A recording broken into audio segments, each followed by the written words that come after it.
పెద్దవాళ్ళు మడి నుడి ఒకటేనంటారు. మంచి విత్తనాల్ని మడిలో చల్లితే అది 100 రెట్లు ఫలితం ఇస్తుంది. నుడి అంటే ఓ మంచి మాట.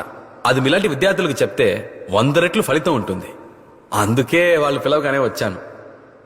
మామూలుగా మన పిల్లల్ని నువ్వు ఇంజనీర్ అవుతావా, డాక్టర్ అవుతావా, కలెక్టర్ అవుతావా అంటూ వ్యవసాయాన్ని ఒక ఆప్షన్గా కూడా ఇవ్వట్లేదు.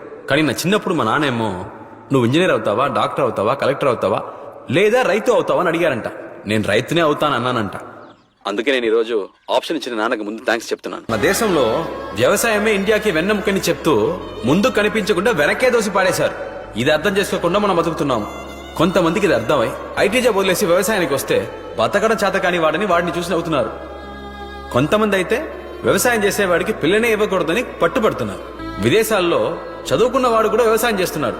కానీ ఇండియాలో మాత్రం చదువుకున్నవాడు వ్యవసాయం చేయకూడదు, చదువుకుని వాడు మాత్రమే వ్యవసాయం చేయాలనేది తలరాత అయిపోయింది. ఆ రోజుల్లో ఎవరో మహానుభావుడు హరిత విప్లవం అని మొదలు పెట్టారు. గానీ ఇప్పుడు హరితము లేదు, విప్లవము లేదు. ప్రజలు, నాయకులు, శాస్త్రవేత్తలు ఈ ముగ్గురు ఒక్కటైతేనే దేశం బాగుంటుంది. ఏ రోజు యువకులు వ్యవసాయం, రాజకీయం ఒక ప్రొఫెషన్ అనుకుంటారో ఆ రోజే ఇండియా అగ్రరాజ్యం అవుతుంది. ఒక్కో అగ్రికల్చర్ ప్రొడక్ట్ కి ఒక గవర్నమెంట్ మార్కెట్ ఉండాలి. అప్పుడే రైతుల ఆత్మహత్యలు తగ్గుతాయి. ఈ రోజు ఒక రైతు చావు, ఏదో రోజు లక్షలాది మంది చావు. అచ్చరే రైతులు మనం ఎందుకు చావాలి? పనికి మాలిన వాళ్ళంతా ప్రాణాలతో ఉన్నప్పుడు మనం ఎందుకు చావాలి? పుట్టించేవాడు దేవుడైతే పండించేవాడు దేవుడే.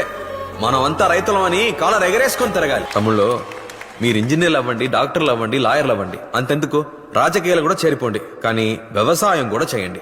నాకు తెలిసినంత వరకు వచ్చే ఒలింపిక్స్ లో ఎన్ని మెడల్స్ గెలుస్తామన్న దానికంటే వచ్చే సంవత్సరాల్లో ఎంతమంది వ్యవసాయం చేస్తామన్నదే ముఖ్యం. ఇలా చేస్తే మనకి మంచిది, మన దేశానికి మంచిది.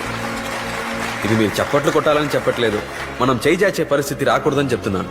కాబోయే రైతులు అందరికీ నా శుభాకాంక్షలు. నాకు అవకాశం ఇచ్చినందుకు థ్యాంక్స్. నమస్కారం.